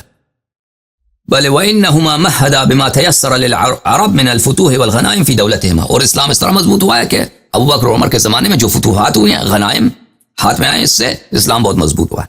تو یہ جو جملہ نقل کر رہے ہیں، جی یہ ایک ایسے شخص سے نقل کر رہے ہیں جو وہ خود عمری ہے، اور خود ابن ابی الحدید بھی عمری ہے، یعنی غیر شیعہ ہے. اور اس میں واضح طور پہ کہہ رہا ہے کہ کیا کہہ رہا ہے کہ اغلب اہل عراق شیعہ تھے، لیکن وہ امامت ابو بکر عمر کی خلافت کو صحیح سے مانتے تھے. ان میں سے بعض بہت کم تعداد تھی لوگوں کی جو اصطلاحاً شیعہ تھے، جس کو ہم آج شیعہ کہتے ہیں، وہ بہت کم تھے لوگ. اور یہ بات ہماری کتب میں تو بہت زیادہ، بہت وسیع تعداد میں موجود ہے. عزیزو، ملاحظہ فرمائیے، یہ کتاب ہے الروض من الکافی تالیف الکلینی رحمہ اللہ، جزء 8.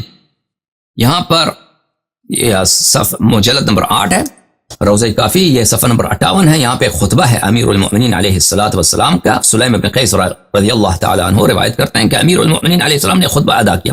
وہ خطبہ جو ہے عام مواعظ ہیں، اس میں عام مواعظ ہیں. اچھا، یہ خطبہ ہے عام مواعظ ہیں کہ عام موعظوں کے بعد ثم اقبل بوجهه وحوله ناس من اہل بیته وخاصته وشیعته. پھر امیر المؤمنین علیہ السلام اس عام خطبے کے بعد صرف خواص اپنے شیعوں کے لیے، خاصته وشیعته، جو اس کے خاص شیعہ ہیں، ان کے ساتھ انہوں نے گفتگو کی. جو عام خطبہ ہے اس میں عام مواعظ ہیں، وہ آپ دیکھنا چاہیں دیکھ لیں بعد میں. قد عملت الولاة قبل أعمالا خالفوا فيها رسول الله صلى الله عليه وآله متعمدين لخلافه ناقضين لعهده مغيرين لسنته. اپنے شیعوں سے انہوں نے کہا جب عراق میں ان کی حکومت ہے کہ میرے پہلے سے جو حکمران تھے، میں ان سے پہلے کوفے میں بہت سارے حکمران تھے، ٹھیک ہے نا، ابو بکر عمر کے حکمران تھے، خود ابو بکر عمر تھے. انہوں نے کیا کیا؟ انہوں نے رسول اللہ صلی اللہ علیہ وآلہ وسلم کی مخالفت کی ہے، اور جہل کی وجہ سے نہیں کہ ان کو سنت کا پتہ نہیں تھا، نہیں، سنت کا پتہ تھا ان کو. یہ عمدن دشمنی کی روح سے اسلام میں انہوں نے بدعتیں داخل کی ہیں. رسول اللہ صلی اللہ علیہ وآلہ وسلم کے عہود اور نقائص کو انہوں نے عہود اور وصایا کو انہوں نے نقض کیا ہے، ان کی سنت کو تغییر دیا، چینج کیا. وَلَوْ حَمَلْتُ النَّاسَ عَلَى تَرْكِهَا وَحَوَّلْتُهَا إِلَى مَوَاضِعِهَا وَإِلَى مَا كَانَتْ فِي عَهْدِ رسول اللہ صلی اللہ علیہ وآلہ وسلم. اگر میں لوگوں کو مجبور کروں، لوگوں کو دعوت دوں کہ تمہاری فلان فعل بدعت ہے، طلاق کا یہ طریقہ دیتے ہوئے بدعت ہے، نماز تراویح پڑھتے وہ بدعت ہے، اذان میں خیر من النوم کہتے وہ بدعت ہے، مختلف چیزیں، ٹھیک ہے نا، وضو کا فلان طریقہ تمہارا بدعت ہے. اگر میں لوگوں کو کہہ دوں کہ صحیح طریقہ کچھ اور ہے، کیا ہوگا اس کا کیا ہوگا؟ لَتَفَرَّقَ عَنِّي جُنْدِي، یہ سب لوگ مجھے چھوڑ دیں گے، جتنے میرے ساتھ ہیں، میرے لشکر والے ہیں، یہ سب مجھے چھوڑ دیں گے. حَتَّى أَبْقِيَ وَحْدِي، میں اکیلا رہ جاؤں گا، میں صرف میں رہوں گا. او قلیل من شیعتی الذین عرفوا فضلی وفرض امامتی من کتاب اللہ عز وجل وسنت رسول اللہ صلی اللہ علیہ وآلہ، اور میرے ساتھ صرف میرے قلیل وہ شیعہ رہ جائیں گے جو میری فضیلت کو اور میرے امامت کے فریضے کو کتاب اللہ اور سنت رسول صلی اللہ علیہ وآلہ وسلم سے جانتے ہیں، یہ میرے ساتھ رہیں گے، باقی سب مجھے چھوڑ دیں گے. ٹھیک ہے نا. عراق والے امیر المؤمنین علیہ السلام کے سپورٹر تھے، لیکن اس طرح نہیں تھے کہ وہ ابو بکر اور عمر کی خلافت کو صحیح مان. ٹھیک ہے نا. تو بہت مقامات پر آئے ہیں کہ شیعوں کی مذمت ہے احادیث میں، کہ اہل عراق نے مثلا دعوت دیا امام حسین علیہ السلام کو، دعوت دیا، ٹھیک ہے نا، اہل عراق نے دعوت دیا اور بعد میں امام حسین علیہ السلام کو قتل کیا. وہاں پہ لفظ شیعہ بعض بھی مقامات پہ ان کے لیے استفادہ ہوا ہے، لیکن اس کا مطلب یہ سپورٹرز کے معنوں میں ہے کہ یہ لوگ ہوادار تھے، حامی تھے، لیکن بعد میں بے وفائی کیا. یہ کون لوگ تھے؟ یہ ایسے لوگ نہیں تھے جو خالص مخلص شیعہ ہوں. پھر امیر المؤمنین علیہ السلام بہت سارے مثال دیتے ہیں کہ کون کون سے وہ امور ہیں جن کو خلفاء نے چینج کیا ہے، اور میں ان کو واپس صحیح طریقے پہ نہیں لا سکتا، اس لیے کہ لوگ مجھے قتل کر دیں گے، لوگ برداشت نہیں کریں گے. جیسے کہ رسول اللہ صلی اللہ علیہ وآلہ وسلم کی حدیث بخاری میں کہ اگر میں لوگوں کا خوف نہ ہوتا تو میں کعبے کو خراب کرتا اور دوبارہ سے تعمیر کرتا اور اس کا 2 دروازے بناتا. اس طرح حدیث ہے نا بخاری میں، وہ چاہیں تو دکھا دیں. یہ کتاب ہے کتاب سلیم بن قیس ہلالی، جزء ثانی. یہاں پہ ملاحظہ فرمائیے عزیزو، یہ صفحہ نمبر 696 ہے، حدیث الخامس عشر، 15واں حدیث. یہ حدیث کافی طویل ہے، پر صفحہ نمبر 702 میں یہ جملے ملاحظہ فرمائیے. والعجب لما قد اشربت قلوب هذه الامه من حبهم وحب من صدهم عن سبيل ربهم وردهم عن دينهم. تعجب ہے اس امت کو کہ کن منافقین سے محبت کرتے ہیں جنہوں نے ان کو اللہ کے سبیل سے دور کیا ہے اور اللہ کے دین سے ان کو نکالا ہے، ان سے محبت کرتے ہیں، ان کی وہ احترام کرتے ہیں. لو ان هذه الامه قامت على ارجلها على التراب ووضعت الرماد على رؤوسها، اگر یہ امت خاک پہ کڑے ہو جائیں اور اپنے سر پہ خاکستر ڈال دیں، وتضرعت الى اللہ، اور اللہ کے سامنے تضرع کریں، گریہ کریں، ودعت الى یوم القیامہ، اور روز قیامت تک اسی حالت میں سر پہ خاکستر ہے، خاک پہ کڑے ہیں اور بے نوائی کے حالت میں، نہایت اللہ تعالیٰ کے سامنے نہایت خاکساری کے حالت میں وہ تضرع کریں، گریہ و زاری کریں اور لعنت کریں، بددعا دیں. کس کو؟ ودعت علی من اضلهم، ان لوگوں کو جنہوں نے ان کو گمراہ کیا ہے، وصدهم عن سبیل اللہ، اور اللہ کی راہ سے ان کو دور کیا ہے، ودعاهم الى النار، اور لوگوں کو جہنم کی طرف بلایا ہے. ان لوگ جو میرے سے پہلے سے خلیفے تھے جنہوں نے یہ جرم کیے ہیں، اللہ کے دین کو مختلف توحید چینج کر دی، کتاب چینج کی، سنت چینج کیا، بھلے فروع چینج کیا، اصول دین، فروع دین، سب کو جہنم کی طرف. نماز ان کا باطل کرا دیا، ان کا وضو بھی باطل کرا دیا، ان کے پاس کچھ بھی نہیں، نہ نکاح نہ طلاق، سب کچھ سنت کے خلاف. ٹھیک ہے نا. وَعَرَضَهُمْ لِسَخَطِ رَبِّهِمْ، اور ان کو اللہ کا مغضوب بنایا ہے.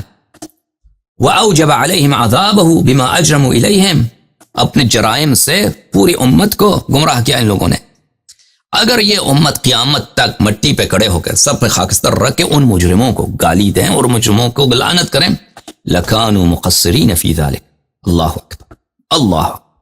سید المسلمین سلام اللہ علیہ نے فرمایا کہ اگر یہ کریں تو پھر بھی ان کی لعنت کا حق ادا نہیں ہوگا. ان کو نفرین کرنا، بددعا دینے کا جو صحیح حق بنتا اس میں پھر بھی اس کا حق نہیں بنے گا، کیونکہ ان کا جرم اتنا عظیم ہے. رسول صلی اللہ علیہ وآلہ وسلم پر، آل رسول صلی اللہ علیہ وآلہ وسلم پر، قرآن پر، سنت پر، اطرت پر اور اس امت پر جرم ان کا اتنا عظیم. وَذَلِكَ أَنَّ الْمُحِقَّ الصَّادِقَ وَالْعَالِمَ بِاللَّهِ وَرَسُولَهُ يَتَخَوَّفُ. وہ ظلم اس کا اتنا بڑا ہے. دیکھو امیر المؤمنین علیہ السلام فرماتے ہیں کہ جو شخص محق ہے، صادق ہے، عالم باللہ ہے، عالم بالرسول صلی اللہ علیہ وآلہ وسلم ہے، یعنی اپنے آپ کو کہتے ہیں کہ میں جو آپ کا امام ہوں، میں حق پر ہوں، میں صادق القول ہوں، اللہ اور رسول صلی اللہ علیہ وآلہ وسلم کی دین کی پوری معرفت مجھ میں ہے. يتخوف ان غیر شيئا من بدعهم وسننهم واحداثهم وعادته العامه. جرأت نہیں ہوتی کہ جو ان کی بدعتیں انہوں نے دین میں داخل کی ہیں ان کو چینج کر دیں. ان کی کسی بدعت پہ آپ اشکال کریں، وہ جو نہیں، لوگ برداشت نہیں کرتے، تلوار لے کے آ جاتے ہیں کہ عمر کی سنت کو تم چینج کرتے ہو، ہم نے عمر سے یہی سیکھا. ابو بکر کی پہلے سنت کو چینج کرو، بھائی یہ دین اللہ کا کچھ اور ہے، وہ لوگ برداشت نہیں کریں گے. جو یہ موقع ہی نہیں ہے، حالت ہی یہ نہیں ہے، کسی کو جرأت نہیں ہوتی کہ صحیح طریقہ لوگوں کو سنائے. وَمَتَى فَعَلَ شَاقُوهُ وَخَالَفُوهُ وَتَبَرَّؤُوا مِنْهُ، اور اگر کوئی شخص یہ کرنا چاہے کہ ان کو صحیح دین سکھائے کہ نماز کا یہ طریقہ نہیں ہے، وضو کا یہ طریقہ نہیں ہے، کیا کریں گے؟ اس کی مخالفت کریں گے، اس کی اذیت کریں گے اور اس سے براءت کا اظہار کریں گے. وَخَذَلُوهُ، اور اس کو تنہا چھوڑ دیں گے. وَتَفَرَّقُوا عَنْ حَقِّهِ، اور اس صاحب حق بھی ہو اس کو اکیلا چھوڑ دیں گے. وَإِذْ أَخَذَ بِبِدَعِهِمْ وَأَقَرَّ بِهَا وَزَيَّنَهَا وَدَانَ بِهَا أَحَبَّتْهُ وَشَرَّفَتْهُ وَفَضَّلَتْهُ. اور اگر کوئی شخص اس کے بالعکس ان کی بدعتوں کی تعریف کرے اور ان کی بدعتوں کا اقرار کرے اور ان کی بدعتوں کی تعریف کرے کہ ماشاءاللہ ماشاءاللہ کیا نماز ہے، نماز تراویح، کیا وضو ہے، ماشاءاللہ اپنے پیر دھو لو، قرآن کی مخالفت، ٹھیک ہے. طلاق، ایک مجلس میں 3 طلاق ہوتی ہے، جی ہوتی ہے، اس طرح کے فتوی دیا ہے. لوگوں میں سب محبوب، وہ اس کو سب اس کی عزت کریں گے، اس کی تفضیل کریں گے. وَلَوْ نَادَيْتُ فِي عَسْكَرِي هَذَا، اگر میں اپنے لشکر میں، اسی لشکر میں حق بات کروں، الذي انزل اللہ علی نبیہ واظہر علی نبیہ، وہ حق بات، وہ حق احکام جو اللہ نے اپنے نبی صلی اللہ علیہ وآلہ وسلم پہ نازل کیا. واظہرتہ ودعوت الیہ وشرحتہ وفسرتہ، اور میں اسی حق باتوں کو، حق احکام کو، حق مسائل دین کو بیان کروں جس طرح میں نے نبی صلی اللہ علیہ وآلہ وسلم سے سیکھا ہے. ما بقی فیہا الا اقلہ واذلہ وارزلہ ولو استوحشوا منی ولتفرقوا عنی، میرے لشکر میں سے سب نکل جائیں گے، صرف بہت کچھ کم، قلیل تعداد، کم ترین تعداد، تنہا ترین لوگ اور سب سے کمزور لوگ رہ جائیں گے میرے لشکر میں، جو شیعہ اصلی شیعہ ہیں. وہ اقل ہیں، تعداد ان کے سب سے کم ترین، ازل ہیں، اور سب سے تنہا ترین ہیں، ارزل ہیں، سب سے زیادہ کمزور وہی ہیں، صرف یہی میرے ساتھ رہ جائیں گے، باقی سب مجھے چھوڑ دیں گے. باقی لستوحشوا، باقی مجھ سے کیا ہو جائیں گے، بھاگ جائیں گے، استحاش کریں گے، وہ مجھ سے کہیں گے کہ یہ عجیب بات کر رہا ہے یہ شخص، وحشت کے ساتھ وہ مجھ سے بھاگ جائیں گے. ٹھیک ہے نا. اس طرح کی روایات ہمارے کتب میں بہت زیادہ ہیں. جس حدیث کو احتجاج تبرسی سے مولوی صاحب نے نقل کیا ہے، کون مولوی کیا ہے، جلالی صاحب نے، وہ حدیث یہ ہے، الاحتجاج للتبرسی، ملاحظہ فرمائیے، وعن صفحہ نمبر 59 میں، بلکہ 69 میں، صفحہ نمبر 69 میں، وعن زید بن وہب الجہنی، زید بن وہب الجہنی سے روایت ہے، لما طعن الحسن بن علی علیہ السلام، امام حسن مجتبی علیہ السلام کو جب خنجر لگا، زخم لگا، بالمدائن میں، وہ مدائن میں تھے، میں ان کے پاس آئے اور وہ درد کی حالت میں تھے، تو میں نے ان سے کہا ما ترى ابن رسول اللہ فإن الناس متحیرون، کیونکہ امام حسن مجتبیٰ علیہ السلام جنگ کی تیاری میں جنگ لڑنے کے لیے معاویہ سے آگے بڑھ رہے تھے، کوفہ سے نکل کر لشکر آگے بھیج دیا تھا، وہ جا رہے تھے جنگ کے لیے، اور معاویہ بھی وہاں سے نکل گیا تھا، شام سے نکل گیا تھا، تو آمنا سامنا ہونے کے لیے جا رہے تھے۔ تو یہ مدائن میں، شہر مدائن میں ایک جگہ ہے، اس کو صابات کہتے ہیں۔ صابات اصل میں دو دیواروں کے درمیان جو علاقہ ہوتا ہے، ایک طرف بھی دیوار ہو اس طرف بھی دیوار ہو، اس کو صابات بولتے ہیں۔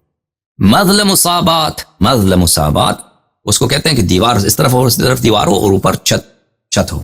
پرانے زمانے میں جو بازار بنتے تھے اسی طرح ہوتے تھے کہ بازاروں میں اوپر چھت بناتے تھے لوگ تاکہ سایہ ہو، ٹھنڈ ہو۔ اب بھی نجف اشرف جائیں، کربلا جائیں، قوم جائیں، ان کے جو پرانے بازار ہیں اسی طرح، اس طرف بھی دکان ہے اس طرف بھی دکان ہے، اوپر جو ہے چھت بنا ہوا ہے، گلی پہ چھت بناتے۔ تو جو مظلم صابات مدائن جو ہے، یہ شاید اصل صابات کا اسم مطلب یہی ہے، وہ تاریخ میں بہت ذکر ہے اس کا، صابات مدائن کا۔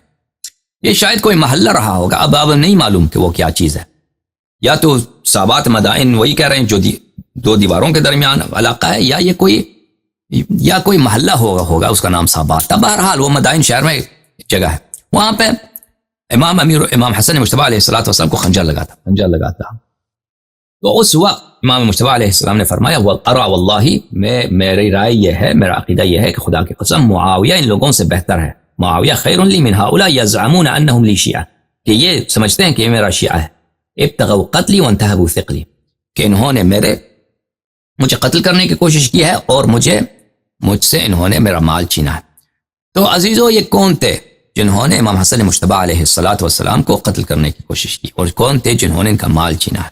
کیا واقعاً یہ شیعہ تھے اس معنوں میں کہ وہ اہل بیت علیہ السلام کے اپنا امام مانتے تھے، یا ان طوائف میں سے ہیں کہ وہ اہل بیت علیہ السلام کو سپورٹر کہلاتے ہیں، ٹھیک ہے نا، لیکن وہ ابو بکر اور عمر کی خلافت کو بھی صحیح مانتے ہیں۔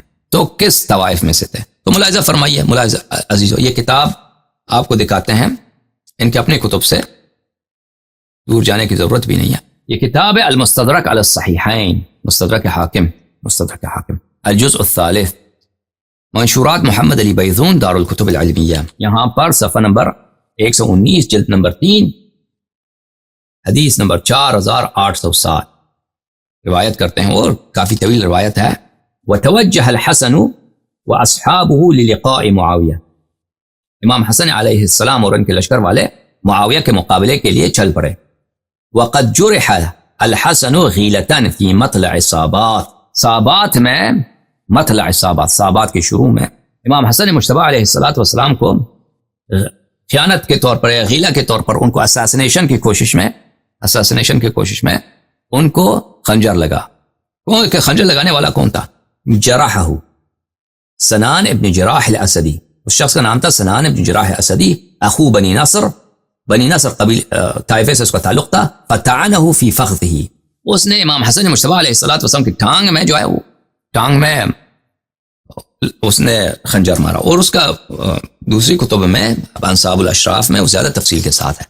امام حسن مجتبیٰ علیہ السلام اپنے گھوڑے پہ سوار تھے۔ اس سے پہلے کا واقعہ یہ تھا کہ امام حسن مجتبیٰ علیہ السلام نے وہاں پہ خطبہ اراد کیا تھا، تو خطبے کے بعد جو ہے ان کے مخالفین نے امام حسن مجتبیٰ علیہ السلام پہ حملہ کیا تھا، اور امام حسن مجتبیٰ علیہ السلام کے پیروں کے تلے سے ان کا جانماز چھینا تھا، اور ان کے آبا کو چھینا تھا، کپڑوں تک انہوں نے لے گئے تھے۔ اور یہ سب انصاب الاشراف میں اور تاریخ طبری میں بھی شاید ہے، میں نے انصاب الاشراف میں دیکھا تھا، آج اخبار الطوال میں بھی دیکھا تھا۔ اور اس کے بعد جو ہے ان کے جو مال تھا، ان کے ساتھ جو مال سفر کے جو سامان تھے سب انہوں نے لوٹ لیے تھے لوگوں نے۔ تو اس کے بعد امام مجتبیٰ علیہ السلام ان کے پاس صرف جو ہے وہ ردا تک نہیں تھا، ردا یعنی جو کندھوں پہ کپڑا ڈالا جاتا ہے، وہ بھی کیونکہ عرب میں ایک بہت ہی احترام کی بات ہے کہ آپ ردا ڈال دیں، تو وہ تک لوگوں نے چھینا تھا۔ تو وہ واپس جا رہے تھے صابات میں، جب گھوڑے پہ تھے تو گھوڑے کے لگام کو اس شخص نے پکڑا احترام کے لیے۔ کون؟ یہی جراح ابن سنان اسدی نے۔ تو ساتھ چل پڑے، تو تھوڑی دیر جا کے پھر اس نے خنجر نکالا اور امام علیہ الصلوۃ والسلام کو قتل کرنے کی کوشش میں اس نے خنجر وار کیا. تو خنجر لگا امام علیہ الصلوۃ والسلام کے ٹانگ مبارک پر. فتعنه في فخذه بمعول طعنة منكرة. تو اس نے بہت برا زخم لگایا, برا وار کیا امام علیہ الصلوۃ والسلام کے ٹانگ پر. یہ ٹانگ پر. اچھا کس نے کیا ہے؟ سنان بن جراح الاسدی وكان يرى رأي الخوارج. اور وہ اس کا عقیدہ خوارج والا عقیدہ تھا. اور وہ کتاب